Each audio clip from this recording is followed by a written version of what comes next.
देशों में समर्थन मिल रहा है तो वहीं ग्रीस में नाटो का विरोध हो रहा है। यूक्रेन को हथियार देने का विरोध किया जा रहा है। बंदरगाह के कर्मचारियों ने विरोध किया है। तो कई देशों में जहां समर्थन मिल रहा है यूक्रेन को मदद के लिए, उनके देश मदद कर रहे हैं, तो नाटो की भी मदद हो रही है। तो लेकिन ग्रीस के जो लोग हैं वो नाराज हैं और ये बंदरगाह पर कर्मचारियों ने विरोध किया है जहां से हथियार सप्लाई होनी थी यूक्रेन को। और ये देखिए नाटो लिखा हुआ है इन ट्रकों पर जो हथियारों से भरे हुए हैं, लेकिन यहाँ पर इन्हें बंदरगाह पर जहाँ इन्हें शिप में लोड करके आगे ले जाना था वहाँ पर कर्मचारियों ने विरोध कर दिया। ये ग्रीस की तस्वीरें हम आपको दिखा रहे हैं जहाँ पर यूक्रेन को हथियार भेजने का कर्मचारियों ने विरोध कर दिया।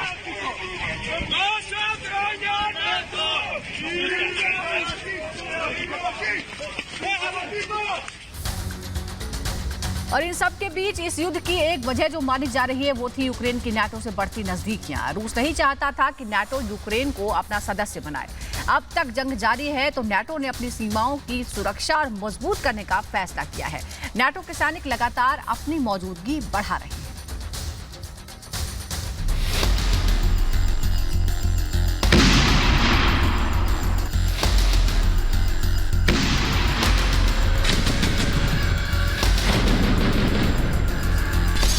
ज़ेलेंस्की का नाटो प्रेम बरकरार। अभी भी नाटो में जाने की इच्छा। इसमें कोई शक नहीं कि रूस और यूक्रेन की जंग बहुत बड़ी वजह है यूक्रेन का नाटो प्रेम। रूस का कहना है कि नाटो यूक्रेन में नहीं घुसेगा और ना ही पूर्वी यूरोप में आगे बढ़ेगा। रूस का कहना है कि उसका यह स्पेशल मिलिट्री ऑपरेशन अपनी और पूरे यूरोप की सुरक्षा के लिए है। इस बीच नाटो देशों ने यूक्रेन के साथ रूस से जंग में शामिल होने से इनकार कर दिया, लेकिन नाटो ने साफ कहा है कि वो अपनी ताकत बढ़ाएगा।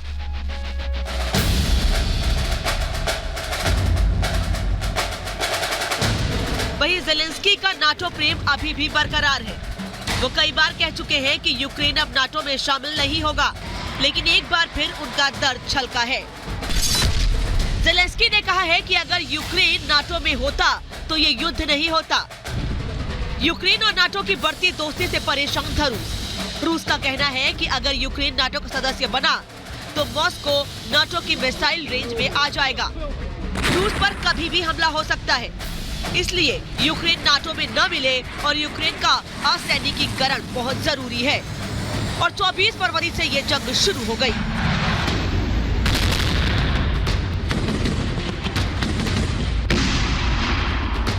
यूक्रेन पर हमले के बाद नाटो देशों में हलचल तेज हो गई है।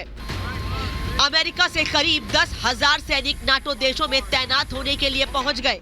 कनाडा, इंग्लैंड से भी सैनिक और हथियार सदस्य देशों में पहुंचने लगे। नाटो का कहना है कि वो अपनी जमीन की एक एक इंच रक्षा करेगा। और अब नाटो की ओर से एक और बड़ा बयान आया है। इसके बाद रूस से तकरार और बढ़ सकती है, क्योंकि नाटो ने कहा है कि वह पूर्वी यूरोप में खुद को मजबूत करेगा। ये बयान नाटो के महासचिव जेंस स्टोल्टेनबर्ग ने दिया है। स्टोल्टेनबर्ग ने कहा है कि नाटो पूर्वी सीमाओं पर अपनी ताकत बढ़ाएगा।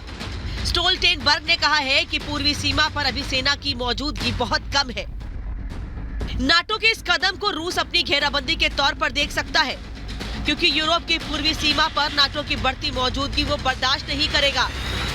ये एक नई जंग की शुरुआत हो सकती है। नाटो का विरोध। इस बीच यूरोप के अलग अलग हिस्सों से नाटो के विरोध की खबरें आ रही हैं। ये तस्वीरें ग्रीस की है। ग्रीस में कई जगह इस तरह के प्रदर्शन हो रहे हैं। ग्रीस के बंदरगाह पर ये लोग नाटो के खिलाफ खड़े हैं। नाटो जो सैन्य उपकरण यूक्रेन भेजना चाह रहा है उसे नहीं जाने दे रहे हैं।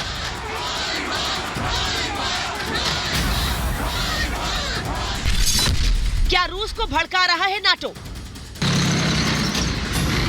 नाटो ने साफ कर दिया है कि वो यूक्रेन में जाकर रूस के खिलाफ जंग नहीं लड़ेगा, लेकिन अगर रूस ने उसके किसी भी सदस्य देश पर हमला किया तो वो कार्रवाई करेगा। क्योंकि नाटो देशों के बीच ये संधि है कि अगर किसी भी नाटो सदस्य देश पर हमला होता है तो सभी 28 देश मिलकर विरोधी पर हमला करते हैं। रूस नहीं चाहता है कि नाटो देश आगे बढ़े और उसे घेरे, लेकिन नाटो अब पूर्वी यूरोप में अपनी सेना बढ़ाने की बात कर रहा है, तो रूस का पारा चढ़ना तय है।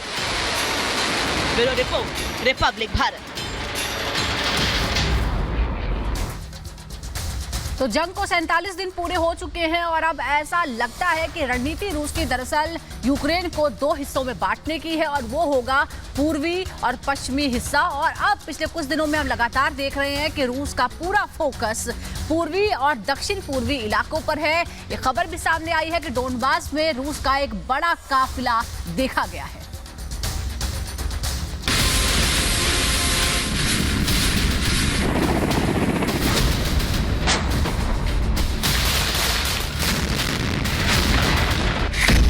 पूर्वी दक्षिणी यूक्रेन पर कब्जे की जंग